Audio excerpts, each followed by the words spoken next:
रखने में एफर्ट तो लगेगा भाई आपका, और उसका सबसे बेस्ट तरीका वही है, आप लिखिए और याद कीजिए। जब आप याद कर लें, दोबारा फिर से जब आप रिवाइज करें ना उस चीज को, तो एक बार फिर से लिख लीजिए। The more you develop this habit of writing the things, the better your memory will become, I assure you, right. और अपनी याददाश्त बढ़ाने के लिए रोजाना थोड़े बहुत अखरोट और बादाम भी जरूर लीजिएगा, राइट। मेमोरी एनहेंस होती है उससे। चलिए, बिना किसी विलंब के अब हम आगे बढ़ते हैं आज के इस सेशन में। एक पॉजिटिव सोच, एक पॉजिटिव एनर्जी, एक अच्छी जील, एक अच्छी उमंग के साथ कि भाई हमें अपने मकसद में कामयाब होना ही है। और हमारा मकसद क्या है? वर्ल्ड फेमस डॉक्टर बनना है, नीट क्लियर करना है with flying colours, with a very very good rank, ताकि हमें best of the best medical college में एडमिशन मिल सके। चलिए जी, शुरू करते हैं मिनरल न्यूट्रिशन। और एक बार हम देख लेते हैं कि हमने अपने पिछले सेशन में क्या बातें पढ़ी थी। इसेंशियल एलिमेंट्स का हमने जिक्र किया था कि भाई मैंने बताया था ना, पूरी पीरियोडिक टेबल में कितने सारे एलिमेंट्स हैं, और प्लांट्स को ही उससे 60 से ज्यादा जो है वो चाहिए, प्लांट्स के शरीर में, बॉडी में वो पाए जाते हैं। कुछ ज्यादा मात्रा में है, कुछ कम मात्रा में है। इसी के आधार पे हमने कहा था बेटा मैक्रोन्यूट्रिएंट्स, माइक्रोन्यूट्रिएंट्स। याद करने की कोशिश करिए आपने मैक्रोन्यूट्रिएंट्स को। Carbon, hydrogen, oxygen, nitrogen, phosphorus, sulphur, calcium, potassium, magnesium. मुझे तो याद है, आपको भी याद हो गए होंगे, I am sure. Let's have a quick recap. किस चीज के बारे में? मैक्रोन्यूट्रिएंट्स एंड देयर रोल, जो हमने पिछली क्लास में पढ़ा था, है ना। अभी तो मैं आपको नाम बता रहा हूं, राइट जी।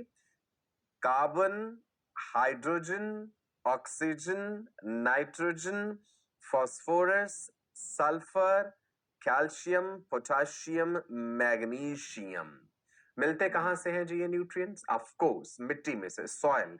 मिट्टी ही जरिया है। आज हम डिस्कस करेंगे कि मिट्टी में वो न्यूट्रिएंट्स कहां से आ जाते हैं। रॉक्स जब विदर करते हैं, विदरिंग ऑफ द रॉक्स के जरिए वो न्यूट्रिएंट्स, सॉइल जब बनती है, मिट्टी बनती है, तो उसमें पहुंचते हैं। ऐसा भी होता है कई बार कि भाई the soil is deficient in a particular type of nutrient, है ना। तो इसलिए हमें खाद का इस्तेमाल भी करना पड़ता है, हमें फर्टिलाइजर्स का इस्तेमाल भी करना पड़ता है ना। डिस्कस करेंगे वो चीज भी हम। माइक्रो न्यूट्रिएंट्स कौन कौन से हमने पढ़े थे जो कि कम मात्रा में चाहिए होते हैं? देखते हैं जी। Iron, copper, manganese, molybdenum, nickel, boron, zinc, chlorine, chloride ions की फॉर्म में, आयनिक फॉर्म में एब्जॉर्ब होते हैं ये। आयरन का रोल हमने पढ़ा था भाई। आयरन दिमाग में आते ही हमें याद आ जाती है कुछ चीजें कि भाई कैटालेज एंजाइम, है ना। मैग्नीशियम दिमाग में आते ही क्लोरोफिल याद आता है हमें।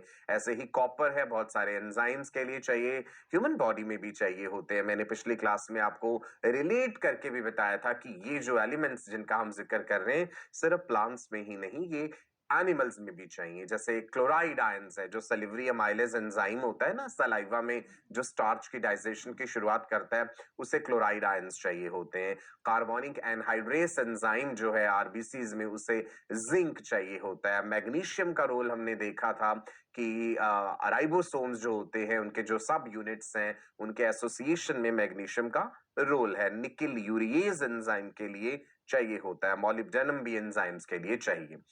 पिछले क्लास में एक निमोनिक, एक ट्रिक भी बताई थी मैंने आपको, यह याद रखने के लिए माइक्रोन्यूट्रिएंट्स के नाम याद है जी। निक एंड जो कह दिया था हमने, वहां पे नाम लिख दिया था किसी के, यहां पे हमने जैन लिख दिया। Nick and Jane managed to board the ferry while cops cleared the mob. याद है, पिछली क्लास में बताया था। सो निक जब हमने कहा, उसमें एन आई हमने ले लिया, दैट स्टैंड्स फॉर निकल, राइट। दूसरा नाम जैन लिखा है यहाँ पे, जेड ए वाई एन, वहां से जेड एन एन ले लीजिए तो बन गया जिंक। मैनेज्ड वर्ड में से एम एन एन ले लीजिए तो बन गया M N, manganese. B O A R D, board, तो बी ओ ले लिया तो बन गया बोरॉन। बोरॉन फ्लोएम में ट्रांसपोर्टेशन के लिए चाहिए होता है, ट्रांसलोकेशन जो है मैकेनिज्म, उसमें बोरॉन का इंपॉर्टेंट रोल है। आयरन, राइट जी, एफ ई, आयरन साइटोक्रोम का पार्ट है iron. COPS, COPS, cobalt, right? Cleared, Cl, chlorine, and MO stands for molybdenum. So this is the way you can remember. ये trick हमने पिछली class में भी पढ़ी थी. चलो जी. आयरन याद करके देखते हैं जी. Iron absorbed in the form of ferric ions, Fe3+, ionic form में एब्सॉर्ब होता है. आयरन जो है इसका रिक्वायरमेंट बाकी माइक्रोन्यूट्रिएंट्स के रिक्वायरमेंट के कंपैरिजन में ज्यादा होता है. so, देखिए जी, लिखा है iron requirement is more than other micronutrient requirement. So this is important. You have to remember. Reversibly oxidized होता है Fe2+, Fe3+, ferrous form, ferric form जो है interconvertible होता है. ये चीज ध्यान रखिएगा. ह्यूमन बॉडी में भी आयरन का बहुत इंपॉर्टेंट रोल है. हीमोग्लोबिन का स्ट्रक्चर याद है ना? हीमोग्लोबिन में आयरन होता है. जब आयरन की कमी हो जाए हमारे शरीर में तो हम कहते हैं ना आयरन डेफिशिएंसी एनीमिया हो जाता है. ओके, चलो आगे देखते हैं जी. आयरन का रोल कहां कहां है? साइटोक्रोम के स्ट्रक्चर में इन्वॉल्व है. कैटालेस एंजाइम को एक्टिवेट करता है. लिखते रहिए साथ साथ, बार बार दोहरा रहा हूं. सिर्फ एक बार मुझसे ये चीजें सुन लेने से याद नहीं होंगी, लिखना पड़ेगा. ठीक है, सो लिखिए जी. आयरन साइटोक्रोम के स्ट्रक्चर का हिस्सा है. कैटालेस एंजाइम के लिए चाहिए, क्लोरोफिल के फॉर्मेशन के लिए चाहिए, फेरिडॉक्सिन के लिए चाहिए. देखते हैं जी वन बाय वन. सबसे पहले आप देखिए क्लियरली, आयरन जो है साइटोक्रोम का हिस्सा है. साइटोक्रोम के स्ट्रक्चर में आयरन सेंट्रल पोजीशन जो है वो ऑक्यूपाई करता है. चल आगे बढ़े. Copper, right? ह्यूमन बॉडी में भी चाहिए कॉपर. टायरोसिनेस एंजाइम के लिए चाहिए होता है कॉपर, है ना? नाउ दिस कॉपर जो है it is absorbed in the form of cupric ions, Cu2+. लिख लीजिए, पहला पॉइंट है कॉपर के लिए, absorbed in the form of cupric ions.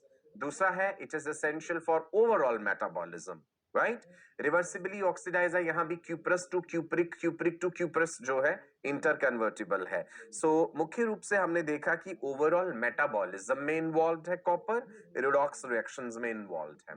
Metabolism word का मतलब बताया हुआ है मैंने आपको. एक सेल के अंदर जितनी भी बायोकेमिकल रिएक्शंस हो रही हैं उनको कलेक्टिवली मेटाबॉलिज्म कहते हैं. So metabolism is sum total of various biochemical reactions which are happening in a cell. अगर कोई चीज सिंथेसाइज हो रही है तो उसे हम एनाबॉलिज्म कहते हैं. किसी चीज का ब्रेकडाउन हो रहा है तो हम उसे कैटाबॉलिज्म कहते हैं. सो कॉपर का इन्वॉल्वमेंट है जी ओवरऑल मेटाबॉलिज्म. नेक्स्ट आ जाता है जी manganese. Please write down, magnesium मत लिख देना, कंफ्यूज नहीं होना है. मैंगनीज है, right ji?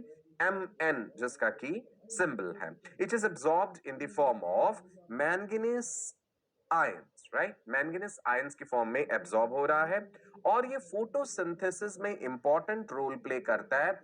And another thing is it plays important role in splitting of water to liberate oxygen.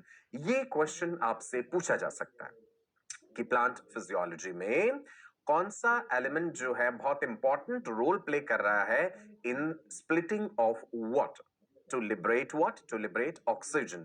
So this is Mn, manganese. So role देख रहे हैं जी हम इसका. फोटोसिंथेसिस में रोल है, रेस्पिरेशन में है, नाइट्रोजन मेटाबॉलिज्म में भी है.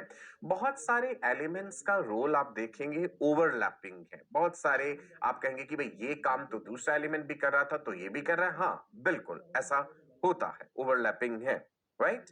चलिए आगे देखते हैं जी. मॉलिब्डेनम.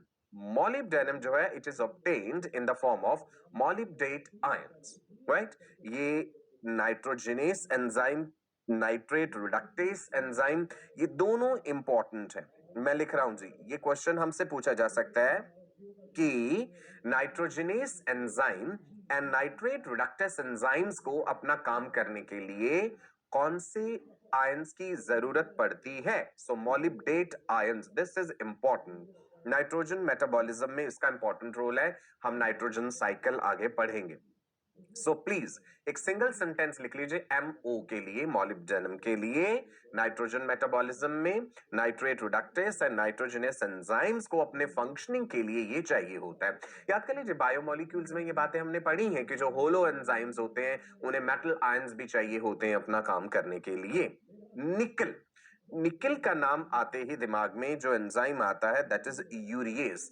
यूरिएज एंजाइम यूरिया को तोड़ता है, अमोनिया में कन्वर्ट करता है, राइट। सो अगर मान लीजिए निकल नहीं है, यूरियस एंजाइम काम नहीं कर पाएगा, तो यूरिया का लेवल टॉक्सिक लेवल्स तक बढ़ सकता है। सो प्लीज रिमेंबर निकल जो है it is required for the functioning of urease enzyme. Urease हमारे शरीर में भी होता है, ध्यान रखिएगा। चलिए आगे बढ़ते हैं। बोरॉन इंपॉर्टेंट, फ्लोएम ट्रांसपोर्टेशन में बोरॉन का इंपॉर्टेंट रोल है।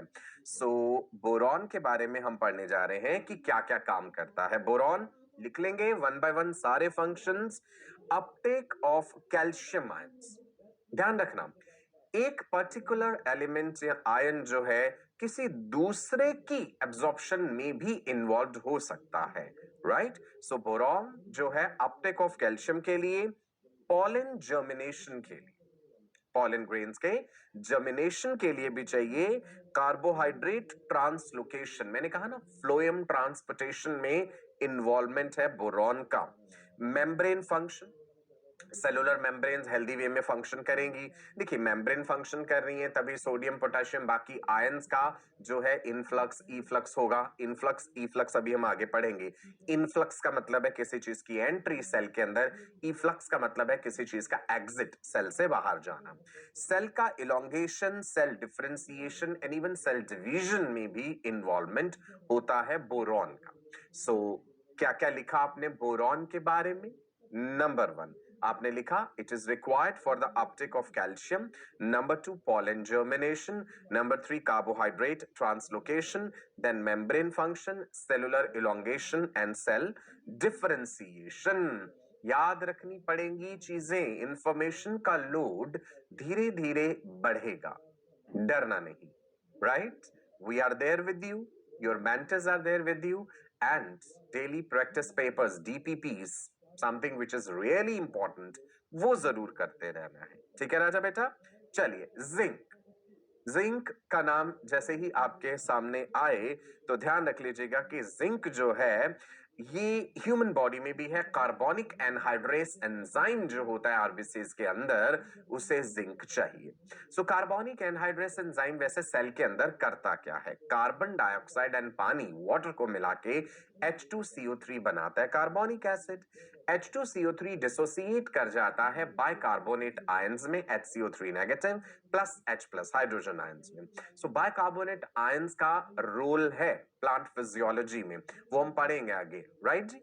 यहाँ पे देखिए जिंक जो है ये क्या कर रहा है? It activates carboxylases and alcohol dehydrogenase enzyme. Auxin formation which is a plant hormone, very important. Auxin के फॉर्मेशन में भी जिंक का इंपॉर्टेंट रोल है। क्लोरीन, क्लोराइड आयंस जो हम कह रहे हैं, it is absorbed in the form of chloride ions along with sodium and potassium. It helps to determine solute concentration and anion cation balance in a cell. एक cell के अंदर हम कहते हैं भाई सोडियम क्लोराइड है ना, सो क्लोराइड आयंस जो है सोडियम के साथ जुड़े, सोडियम क्लोराइड बना, वो डिसोसिएट भी हुआ, सोडियम और क्लोराइड बन गया। सेल मेम्ब्रेन के क्रॉस इनका एंट्री एग्जिट लगा रहता है। एक सेल के अंदर ऑस्मोटिक बैलेंस जो बन रहा है, जो मेन सॉल्यूट कंसंट्रेशन है, वो डिटरमिन हो रही है इसी से, sodium potassium chlorine, right. And human body में क्लोराइड आयंस का क्या रोल बताया? सलाइवा में जो सेलेब्री अमाइलेज एंजाइम है जिसे टायालिन भी कहते हैं, जो स्टार्च की डाइजेशन की शुरुआत करता है, सेलेब्री अमाइलेज एंजाइम को क्लोराइड आयंस चाहिए, राइट। यहां पे देखते हैं जी, क्लोराइड जो है ionic balance, photolysis, solute concentration, ये सब काम क्लोराइड कर रहा है। Clear, right. कितनी सारी चीजें पढ़ ली, आयरन पढ़ लिया हमने, कॉपर पढ़ लिया, जिंक पढ़ लिया, मॉलिब्डेनम पढ़ लिया, राइट। चलो आगे बढ़ते हैं जी। How much nutrients is right for plants? भाई कोई एक लेवल भी तो होगा ना कि कितना न्यूट्रिएंट्स का लेवल जाना चाहिए। Excess of everything is bad, और कमी होगी तो भी गलत है। सो ना कम होना चाहिए, ना डेफिशिएंसी हो, ना उसका लेवल एक्सेस से ज्यादा हो। दोनों बातें ही खतरनाक होती हैं, राइट? चलो देखते हैं जी कि क्रिटिकल कंसंट्रेशन कितनी है। क्रिटिकल कंसंट्रेशन का मतलब क्या है? उतनी मात्रा, उतनी कंसंट्रेशन जिससे कम होने पे डेफिशिएंसी सिम्टम्स नजर आने लगेंगे। अलग अलग प्लांट्स में अलग अलग मिनरल्स की कमी होने के कारण अलग अलग तरह के सिम्टम्स नजर आते हैं, वो अभी हम आगे डिस्कस करेंगे। ठीक है जी। सो क्रिटिकल कंसंट्रेशन का मतलब है the concentration of the essential element below which plant growth is retarded. लिख लीजिए, क्रिटिकल कंसंट्रेशन से हमारा तात्पर्य, हमारा मतलब क्या है? The concentration of the essential element below which, जिसके नीचे, जिससे और कम हो जाने पे प्लांट ग्रोथ इज रिटार्डेड, और हमें कुछ ना कुछ तरह के सिम्टम्स नजर आने लग जाएंगे। So below that critical concentration, उस कंसंट्रेशन के नीचे पहुंचते ही plants exhibit deficiency symptoms. The same goes for human body also. अगर आयरन की कमी हो जाए तो हमारे शरीर में भी आयरन डेफिशिएंसी के सिम्टम्स आते हैं। किसी विटामिन की डेफिशिएंसी हो जाए, आपने सुना ना विटामिन सी की डेफिशिएंसी, चलो मुझे बताओ, अगर विटामिन सी की डेफिशिएंसी हो जाए, एस्कॉर्बिक एसिड जिसे हम कहते हैं ह्यूमन बॉडी में, तो कौन सी डिजीज होती है? बड़ी जूनियर क्लासेस से यहाँ पे पढ़ते आ रहे हैं। Vitamin C deficiency is related to, याद है symptom? Bleeding of the gums. क्या डिजीज थी? बोलिए। Yes, you got it right, scurvy. Scurvy हो जाती है ना, so bleeding of the gums, जिसका कि एक इंपॉर्टेंट सिम्टम है। So same goes for the plants also, कि किसी क्रिटिकल कंसंट्रेशन के बिलो अगर मात्रा हुई उस पर्टिकुलर न्यूट्रिएंट की, the plant will exhibit deficiency symptoms. फिर उन डेफिशिएंसी सिम्टम्स को पहचान करके हम अकॉर्डिंगली ट्रीटमेंट करते हैं कि भाई, राइट, प्लांट ग्रोथ जो है रिटार्ड हो जाएगी। अब आप ग्राफिकल रिप्रेजेंटेशन देखिए इस चीज का।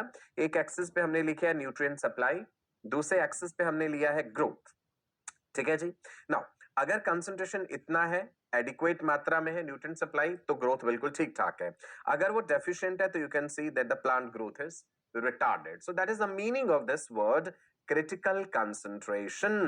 Now the question comes, what is a deficiency symptom? जैसे मैं कहूं हमारे में आयरन डेफिशिएंसी हो जाने से, आयरन डेफिशिएंसी एनीमिया है, तो उसका सिम्टम क्या है? व्हेन यू से anaemia in human body, that means haemoglobin का लेवल कम है, आरबीसी काउंट कम है, तो हम कहेंगे चेहरा पीला पड़ जाता है, ये एक सिम्टम हो गया है ना। थकावट महसूस होगी, पेशेंट जो है वो थका थका महसूस करेगा, तो हम कह देंगे कि भाई एनीमिक है ये पेशेंट। ब्लड टेस्ट कराएंगे तो हमें पता चल जाएगा। सो वही बात मैं कह रहा हूं कि डेफिशिएंसी सिम्टम से मतलब क्या है। ऐसा ही हम प्लांट्स में देखते हैं कि अगर आप प्लांट का स्टेम, प्लांट का लीफ, फ्लावर, बर्ड देखेंगे एक हेल्दी प्लांट में, और जिसमें कोई ना कोई न्यूट्रिएंट का डेफिशिएंसी है, तो आप कंपेयर कर पाएंगे कि भाई ये गड़बड़ है, ये इस पर्टिकुलर न्यूट्रिएंट की डेफिशिएंसी के कारण है। क्लोरोसिस है, नेक्रोसिस है, अलग अलग तरह के सिम्टम्स हमें नजर आते हैं, जो हम वन बाय वन अब पढ़ने जा रहे हैं। ठीक है जी। सो डेफिशिएंसी सिम्टम से हमारा मतलब क्या है? लिखिए, मॉर्फोलॉजिकल चेंजेस। मॉर्फोलॉजिकल मतलब एक्सटर्नली ऑब्जर्वेबल, बाहर से आप देख करके ही बता दें। मॉर्फोलॉजिकल चेंजेस लिखते जाएंगे साथ साथ, इन the plant induced by reduced availability of a particular nutrient। ठीक है जी। मॉर्फोलॉजिकल चेंजेस जो आपको एक्सटर्नली ऑब्जर्व हो जाए कि लीफ में अगर कोई गड़बड़ हो रखी है, chlorosis, necrosis of the leaf है, कई तरह के हम देखेंगे आगे जो है डिजीजेस हो जाते हैं जिनके अलग अलग सिम्टम्स हैं, जो मॉर्फोलॉजिकली आप ऑब्जर्व कर सकते हैं। So morphological changes in the plant which are induced by reduced availability of a particular nutrient, उसे हम कह देते हैं जी डेफिशिएंसी सिम्टम। याद कीजिए, हमने जब मैक्रोन्यूट्रिएंट्स पढ़े, फिर से बता दूं मैक्रोन्यूट्रिएंट्स क्या थे? Carbon, hydrogen, oxygen, nitrogen, phosphorus, sulphur, potassium, calcium, magnesium, पढ़े थे। सो जिसमें मैंने बताया था कि भाई नाइट्रोजन बड़ा इंपॉर्टेंट है, काफी मात्रा में चाहिए प्लांट को, नाइट्रोजन तो जरूर चाहिए। नाइट्रोजन की कमी हो जाने से क्या है, हमें दिख रहा है जी स्टंटेड ग्रोथ। ठीक है।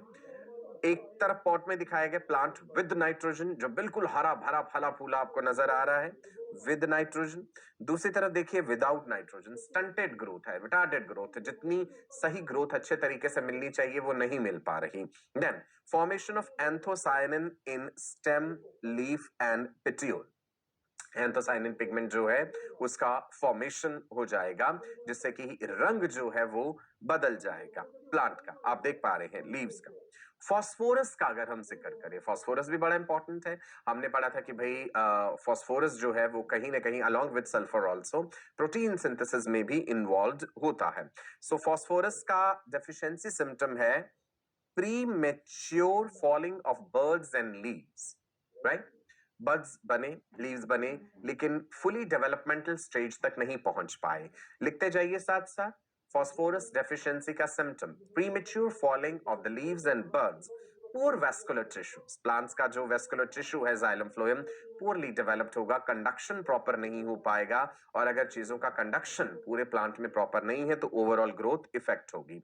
It also inhibits the seed germination, seeds properly germinate नहीं कर पाएंगे फॉस्फोरस की डेफिशिएंसी हो जाने पे। Potassium very important again, loss of apical dominance, shortening of the internodes. Note करते जाइए भाई, चीजें याद रखनी है आपको। पोटाशियम की डेफिशिएंसी का symptom number 1 loss of apical dominance, number 2 shortening of the internodes, number 3 inhibition of the protein synthesis. ये 3 मुख्य लक्षण हैं। Okay, next is calcium. Calcium आपको याद है, middle lamella calcium pectate overall एक स्ट्रक्चरल सपोर्ट सीमेंटिंग प्रोवाइड कर रहा था, राइट जी। There will be malformation of the young leaves, आप देख पा रहे हैं डायग्राम यहाँ पे जो आपको ये पिक्चर नजर आ रही है क्लियरली, इसमें malformation of the young leaves, stunted growth. मैंने ये बताया था आपको, नाइट्रोजन में भी स्टंटेड ग्रोथ बताया है। आई टोल्ड यू कि बहुत सारे मिनरल्स के जो है फंक्शंस भी कहीं कॉमन हो सकते हैं, डेफिशिएंसी सिम्टम्स भी ओवरलैप कर जाते हैं उनके। Magnesium, falling of leaves and birds, formation of anthocyanin in the older leaves, पुराने लीव जो होंगे वहां पे एंथोसायनिन पिगमेंट बनना शुरू हो जाएगा, एक्यूमुलेट हो जाएगा, जिससे कि आप कलर देख पा रहे हैं कितना डिफरेंट हो गया है। क्लियर है जी। मैग्नीशियम नोट कर लिया, magnesium falling of leaf and buds, number 2 formation of anthocyanin in the older leaves. Next sulphur, sulphur के रोल आपको याद है, सल्फर कंटेनिंग अमीनो एसिड्स बताए थे। कौन से थे sulphur containing amino acids, can you tell me? Cysteine and methionine. Sulphur का रोल हमने डाइसल्फाइड ब्रिजेस जब हमने पढ़े थे भाई, सिस्टीन सिस्टीन के बीच में बॉन्ड बन जाता है, याद है डाइसल्फाइड बॉन्ड, वहां भी रोल था। सो सल्फर की कमी हो जाने से inward rolling of the leaf margin, आप देखिए यहाँ पे दिखाया गया लीफ के जो मार्जिन है पत्ते का, वो इनवर्ड अंदर की तरफ रोल होना शुरू हो जाता है। Reduced nodulation in the leguminous plants, leguminous plants जो हैं हम पढ़ेंगे आगे जब नाइट्रोजन फिक्सेशन का जिक्र करेंगे। Reduced nodulation in the leguminous plants. Iron very important, catalase enzyme के लिए चाहिए आयरन, है ना। यहाँ पे इनहिबिशन ऑफ रेस्पिरेशन हो जाएगा, माइटोकॉन्ड्रिया का स्ट्रक्चर बना के आपको दिखाया गया है। डिसइंटीग्रेशन ऑफ द क्लोरोप्लास्ट, हमने अभी साइटोक्रोम के स्ट्रक्चर में पढ़ा था आयरन का रोल, सो फेरिडोक्सिन में भी पढ़ा था, है ना। सो आयरन ना हो जाने से, आयरन की कमी होने से जो सेलुलर रेस्पिरेशन है वो इफेक्ट होगी, क्योंकि माइटोकॉन्ड्रियल एंजाइम्स को आयरन की आवश्यकता होती है। Disintegration of chloroplast also. Manganese, grey spots on the leaves, आप देख पा रहे हैं यहाँ पे दिखाया भी गया है कि लीफ के ऊपर ये ग्रे ग्रे कलर के स्पॉट्स आ जाएंगे अगर मैंगनीज की कमी होगी तो। जिंक, जिसमें हमने carbonic anhydrase, alcohol dehydrogenase, carboxylases enzymes का जिक्र किया था, तो जिंक बहुत से एंजाइम्स की फंक्शनिंग के लिए चाहिए होता है।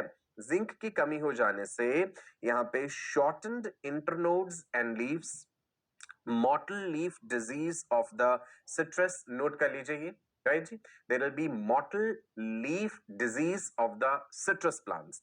खैरा डिजीज ऑफ राइस, आप देख पा रहे हैं राइस जो है इसमें खैरा डिजीज हो जाता है, जिसके सिम्टम क्या है, आपको कुछ कुछ यहाँ पे जो लीफ ब्लेड्स हैं वो नजर आ रहे हैं येलोइश से, सो ग्रोथ भी प्रॉपर नहीं हो पाएगी, येलोइश होने शुरू हो जाएंगे वो, एंड ये यंग प्लांट्स में भी हो सकता है, एंड अगर इवन ग्रोन अप प्लांट में भी डेफिशिएंसी हो वहां पे भी ये डिजीज हो सकती है। So please note down zinc से डेफिशिएंसी से क्या क्या हुआ है।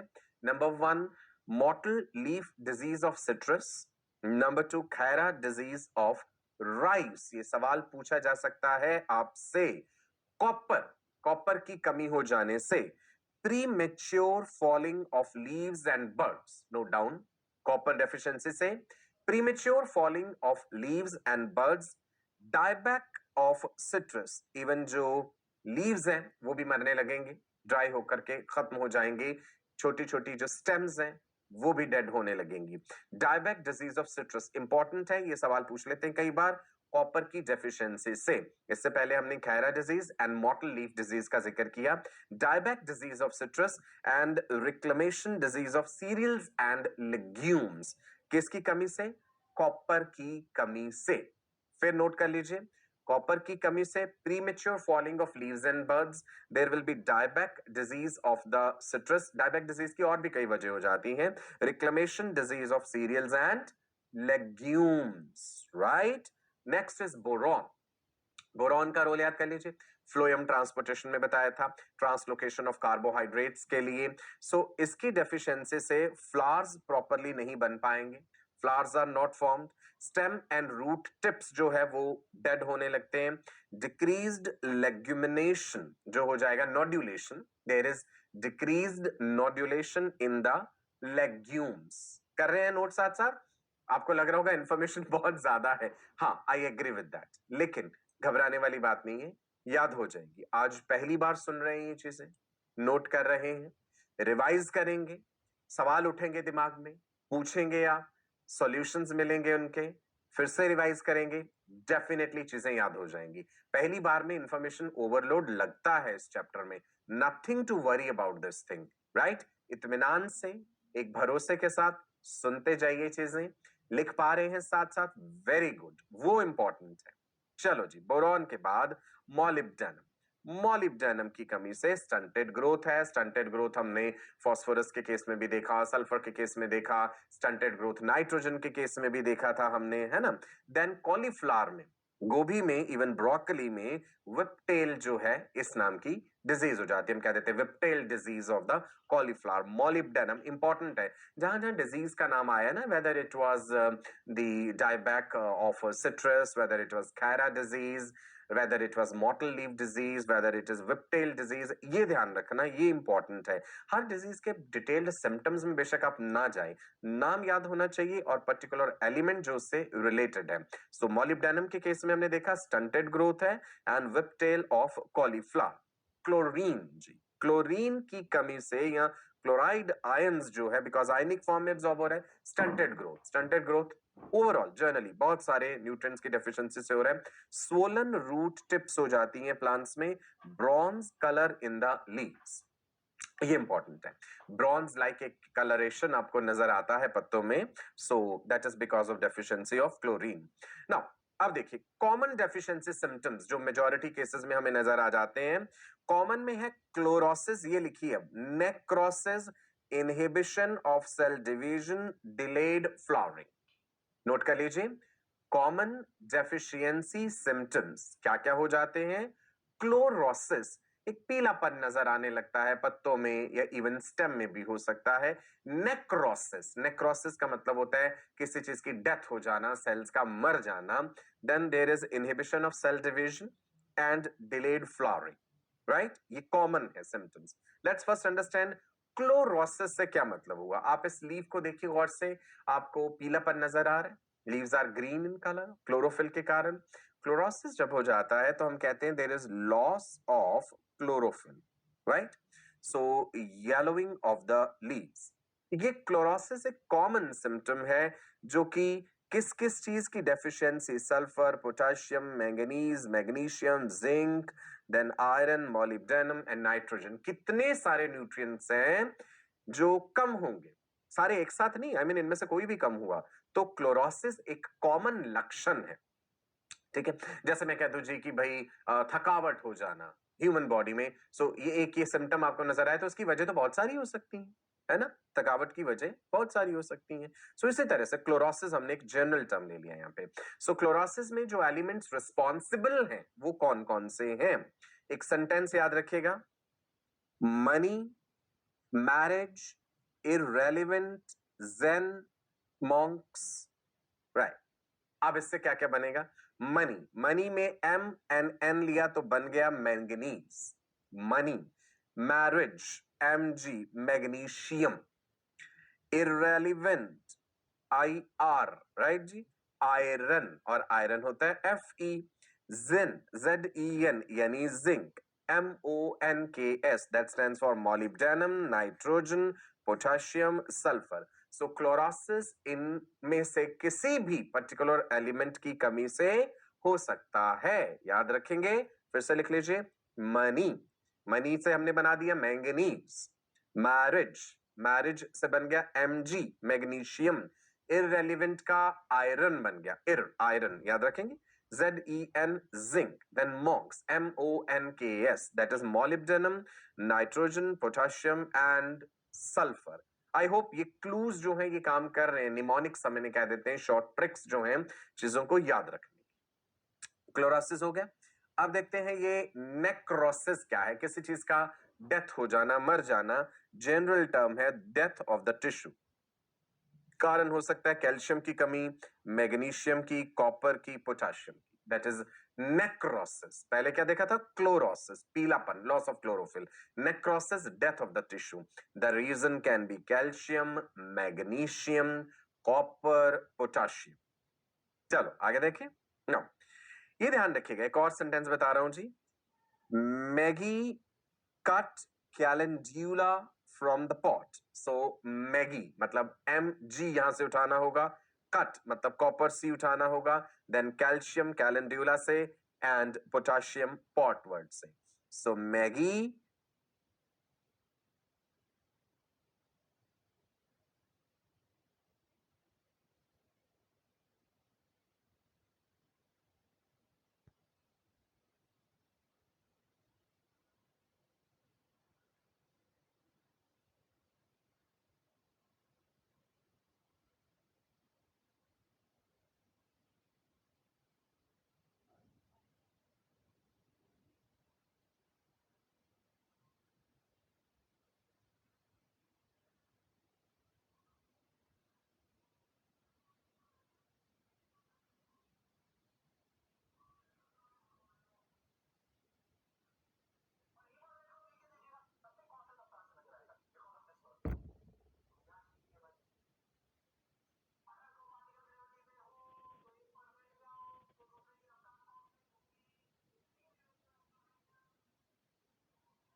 जरूरत से ज्यादा हो गई चीजें तो। Now moderate increase in critical concentration becomes toxic, जहरीला, नुकसानदायक हो जाएगा। मैं आपको बता दूं ह्यूमन बॉडी में भी आपने विटामिन डेफिशिएंसीज तो पढ़ी हैं कि भाई विटामिन ए की डेफिशिएंसी हुई तो रेटिनॉल है, विटामिन सी की डेफिशिएंसी है तो एस्कॉर्बिक एसिड है, विटामिन डी की डेफिशिएंसी में रिकेट्स, ऑस्टियोमेलेसिया, ये सब पढ़ा है। क्या आपको पता है अगर विटामिन ज्यादा हो जाएं, एक्सेस में हो जाएं, तो वो और ज्यादा नुकसानदायक है। विटामिन ए जो है, हाइपर विटामिनोसिस ए का अगर हो जाए ह्यूमन बॉडी में तो बहुत डेंजरस होता है, डेथ भी हो सकती है उससे। The same goes for plants also, excess में अगर अबव क्रिटिकल कंसंट्रेशन चीजें हो जाती हैं तो नुकसानदायक है। Critical toxic concentration is different for different micronutrients and different plants. अलग अलग प्लांट्स के लिए वो लेवल जो है क्रिटिकल टॉक्सिक कंसंट्रेशन वाला अलग अलग हो जाएगा, अलग अलग न्यूट्रिएंट्स के लिए भी।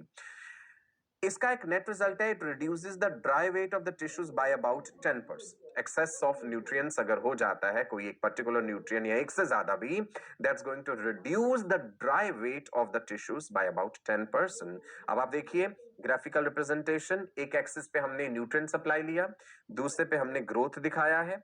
ये एडिक्वेट मात्रा है जिसपे बिल्कुल सही ग्रोथ हो रही है। अगर उससे कम है तो ग्रोथ हमें स्टंटेड नजर आ रही है, डेफिशिएंसी दिखा रही है। टॉक्सिक मतलब ये ज्यादा हो जाने पे आप देखेंगे टॉक्सिक लेवल अचीव होते ही फिर से ग्रोथ में गड़बड़ हो गया।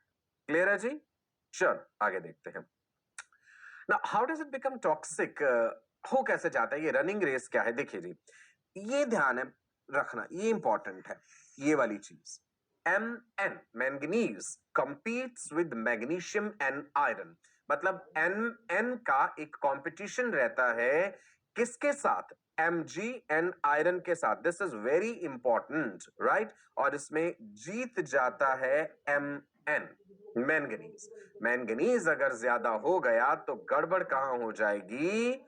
Mg एंड जो दूसरा एक न्यूट्रिएंट बताया मैंने आपको, that is iron. Now Mn competes, please write down, Mn competes with Fe and Mg for uptake. There will be reduction in iron and magnesium.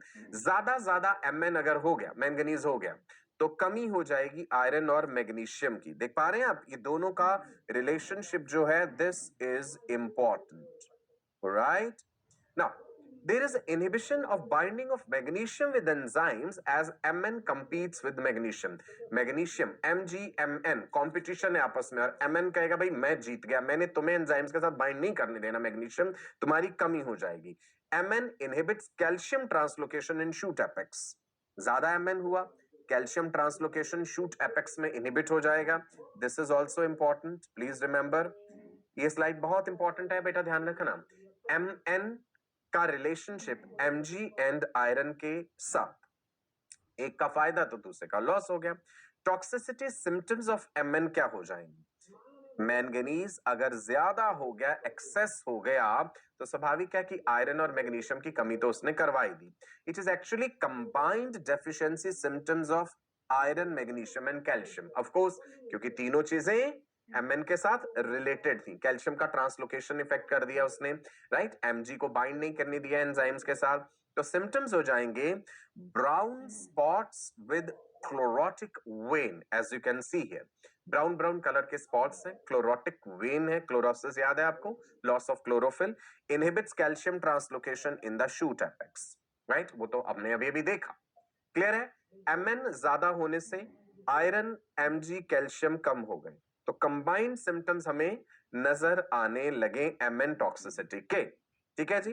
ना एक चीज और बता दूं आपको, जो एसेंशियल एलिमेंट्स है ना, ये मोबाइल इमोबाइल दो तरह के हो सकते हैं। अब इसका मतलब क्या है? मोबाइल इमोबाइल प्लांट बॉडी के अंदर कि एक ओल्ड डिकेइंग लीव है, उसके अंदर जो एलिमेंट स्टोर्ड है वो भेज सकता है प्लांट पार्ट्स को अलग अलग जगह तक, यंग ग्रोइंग लीव्स को, कि भैया मेरे मोबाइल एलिमेंट्स तुम ले लो, तुम इस्तेमाल कर लो। लेकिन सब केसेस में ऐसा नहीं होता। देखते हैं जी, एलिमेंट्स जो है वो मोबिलाइज होते हैं ओल्ड लीव से न्यू लीव की तरफ। ओल्ड लीव कहेगा कि भाई ठीक है तुम मुझसे ये एलिमेंट्स ले लो, सारे के सारे नहीं, कुछ चीजें ऐसी हैं जो नहीं जाएंगी। मोबाइल एलिमेंट्स कौन से हैं? लिखिए जल्दी से, nitrogen, phosphorus, potassium, magnesium, NPKMG. They're mobile. They can be mobilized from older leaves to the younger leaves, right? So the older leaves, they will be exhibiting deficiency symptoms. वो younger leaves को कहेंगे भाई तुम बच जाओ, कोई बात नहीं, हम अपने nutrients तुम्हारी तरफ भेज रहे हैं, अपने minerals. तो mobile elements हैं nitrogen, phosphorus, potassium and magnesium. लिख लिया जी, नोट कर लिया.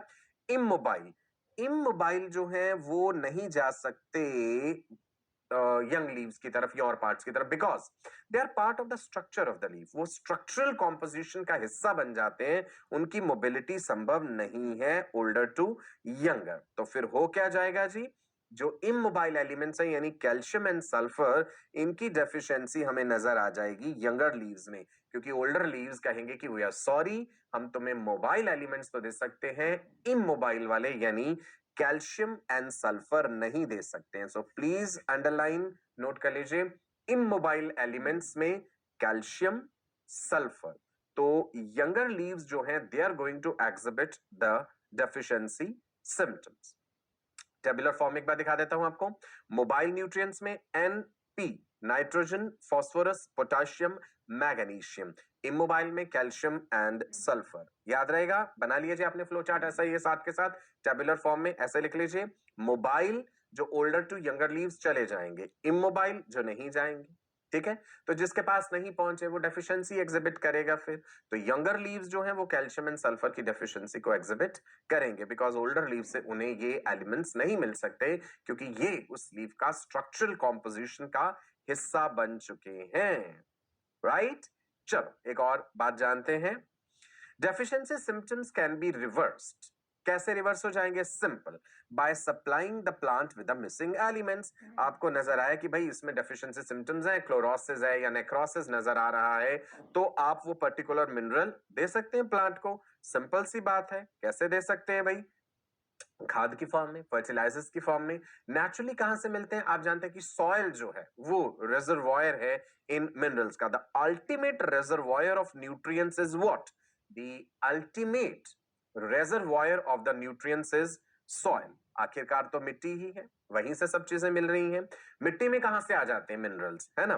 देखिए, इनऑर्गेनिक सॉल्ट्स हैं, वहां पे डिसॉल्व्ड आयंस हैं, पानी में घुली हुई ये चीजें, नाइट्रोजन फिक्सिंग बैक्टीरिया भी तो हैं, जिनके बारे में हमने पढ़ना है आगे, नाइट्रोजन फिक्सेशन जो करते हैं. नाउ कैसे होता है ये सब? How does the soil become enriched by nutrients? जिन न्यूट्रिएंट्स का जिक्र कर रहे हैं वो मिट्टी में कहां से आए? ना कैसे आए?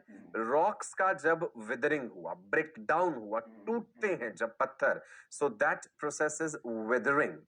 Withering is the breakdown of the rocks. Nutrients are added to the soil during this process. ठीक है जी, सिंपल है. रॉक्स का भी लाइफ होता है, आपको पता है, चाहे उसमें हजारों साल लगे, जितने भी साल लगे, फिर वो टूटने लगते हैं. अल्टीमेटली वो मिनरल्स जो है, जब नदियां बह करके निकलती हैं रॉक्स के पास से, तो नदी वो मिट्टी अपने साथ, वो मिनरल्स अपने साथ लेती जाती है, सिल्ट जिसे कहते हैं, फिर वो एक पर्टिकुलर जगह पे जाके डिपॉजिट भी हो जाते हैं. ठीक है जी. नाउ दूसरा तरीका क्या है जी भाई? फर्टिलाइजर्स. आपने देखा होगा खेतों में किसान जो है वो फर्टिलाइजर्स भी डालते हैं, कई तरह के अलग अलग यूरिया के फर्टिलाइजर्स भी हैं और भी कई तरह के हैं, डिपेंडिंग अपॉन कि किस तरह की खेती की जा रही है और कौन सी खाद वहां पे आवश्यक है. राइट, इवन कंपोस्ट या मैन्यूर्स जो है वो भी इस्तेमाल किए जाते हैं. Journey of the nutrients. Nutrient absorb कैसे होते हैं? अब याद कीजिए, वाटर एब्जॉर्प्शन पढ़ा था. वाटर एब्जॉर्प्शन में हमने मिनरल एब्जॉर्प्शन भी पढ़ा था, रूट, हेयर, सेल, सब चीजें याद है. कैसे पानी एब्जॉर्ब हुआ है और कैसे पानी के साथ साथ जो है ये वाला रूट फॉलो करते हुए मिनरल्स जो है वो जाइलम तक पहुंच जाते हैं, जो वेस्कुलर टिश्यू है. ठीक है, ट्रांसवर्स सेक्शन रूट वाला याद है आपको? एपिडर्मिस, जहां से एंट्री हुई चीजों की. दो रूट बताए थे, सिम्प्लास्ट, एपोप्लास्ट. एपोप्लास्ट क्या था? सेल वॉल्स के ऐसे बीच बीच में से, सेल के अंदर नहीं घुसी चीजें, बाहर बाहर के रास्ते से. जैसे मान लो बड़ा सारा ट्रैफिक है और बाइक चलानी है, ऐसे यूं यूं करके टेढ़े मेढ़े रास्ते से निकल गए, सो दैट वाज एपोप्लास्ट. वहां पे हमने पढ़ा था कि जहां कैस्पेरियन स्ट्रिप आ जाती है वहां गड़बड़ हो जाती है, याद है ना? बिकॉज कैस्पेरियन स्ट्रिप में सुबरिन डिपॉजिट था. तो सिम्प्लास्ट पाथवे पढ़ा था हमने, जो दो सेल्स के बीच में जंक्शन था, plasmodesmata, cell to cell conduction होता है. राइट, तो ये वाली चीज हम ऑलरेडी डिस्कस कर चुके हैं. सिर्फ एक रिकैप देने के लिए था आपको कि एपिडर्मिस से चीजें पहुंची कॉर्टेक्स तक, वहां से एंडोडर्मिस, राइट जी। उसके बाद पेरिसाइकल एंड देन जाइलम। दो पाथवे आपको याद हैं, एपोप्लास्ट, सिम्प्लास्ट, राइट जी। So this is how the absorption of the minerals is happening. See this apoplastic movement, you can see ये जो डॉट डॉट आपको नजर आ रहे हैं, एक सेल दूसरा सेल, दोनों के बीच की जो बाउंड्री है वहां से चीजें आगे आगे बढ़ती जा रही हैं, that is apoplastic movement, right. Free spaces में हो रहा है एपोप्लास्टिक मूवमेंट, और पैसिव ट्रांसपोर्टेशन है, रैपिड इनटेक है, ये कंपैरेटिवली तेजी से हो जाएगा। जो सिम्प्लास्ट वाला मूवमेंट है, जिसमें एक सेल से दूसरे सेल के बीच में जंक्शन के थ्रू होकर के जाना है, प्लाज्मोडेस्माटा जो है वो सिम्प्लास्टिक मूवमेंट होता है, थ्रू द सेल्स है, एक्टिव है, और ये एपोप्लास्ट के कंपैरिजन में स्लोअर है, ठीक है। एपोप्लास्ट में कहीं ना कहीं बैरियर भी आ जाता है, सिम्प्लास्ट में ऐसा नहीं होता। अच्छा, फ्लक्स वर्ड एक समझ लो क्या होता है। फ्लक्स मतलब किसी चीज की एंट्री करवा रहे हैं, एग्जिट करवा रहे हैं, उसके आधार पे हम इनफ्लक्स इफ्लक्स कहते हैं, ठीक है। मान लो जैसे ये एक सेल है, राइट, सेल मेम्ब्रेन है, मैं कहूं भाई इसमें सोडियम का इनफ्लक्स हो रहा है, अंदर आ गया, और ये हो गया पोटेशियम का efflux. So please remember, right, entry किसी भी चीज की इनफ्लक्स कहलाती है, और एग्जिट किसी भी चीज का इफ्लक्स कहलाता है। इतना क्लियर है जी। आज हमने क्या क्या पढ़ लिया बेसिकली? आज हमने पढ़ लिया बहुत सारे माइक्रो न्यूट्रिएंट्स के बारे में, उनकी डेफिशिएंसी से क्या सिम्टम हो जाएंगे। मैंगनीज के बारे में पढ़ा कि अगर वो ज्यादा हो जाएगा तो आयरन, जिंक एंड कैल्शियम को इफेक्ट करता है, तो फिर क्या कंबाइंड सिम्टम्स आते हैं। एब्जॉर्प्शन में हमने देख लिया कि भाई एपोप्लास्ट एंड सिम्प्लास्ट तरीके से एब्जॉर्ब हो जाते हैं। फिर हमने ये भी जाना कि जो सॉइल में से मिनरल्स मिल रहे हैं, अगर उनकी कमी हो जाती है तो फर्टिलाइजर्स के जरिए उन्हें पूरा किया जाता है।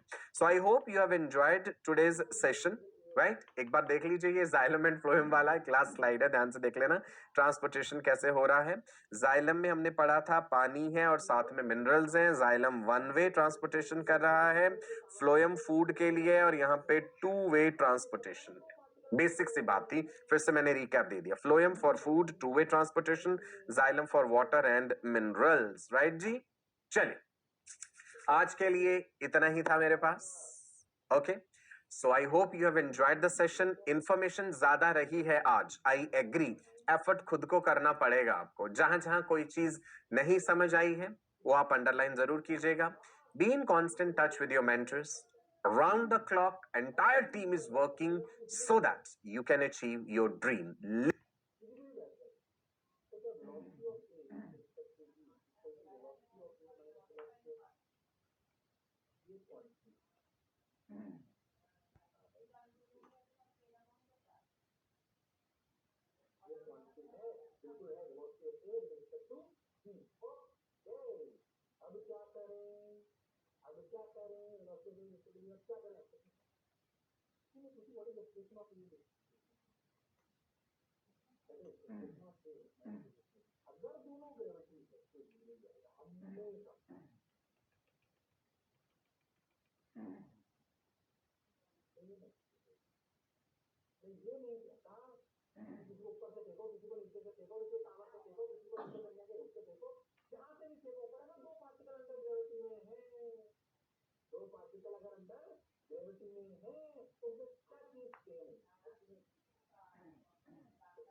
क्या करें आपको तो किसी what is expression of use expression of अगर दोनों ग्रेविटी है तो जीरो जाएगा हमेशा अगर दो पार्टिकल ग्रेविटी के अंदर है तो आपस में कुछ भी कर रहे हो बोले पर अगर दोनों ग्रेविटी में मैच रहे हैं तो क्या एक्सप्रेशन रिलेटिव एक्सप्रेशन जीरो आएगा तो अगर रिलेटिव एक्सप्रेशन जीरो है तो टोटल रफ्तार ये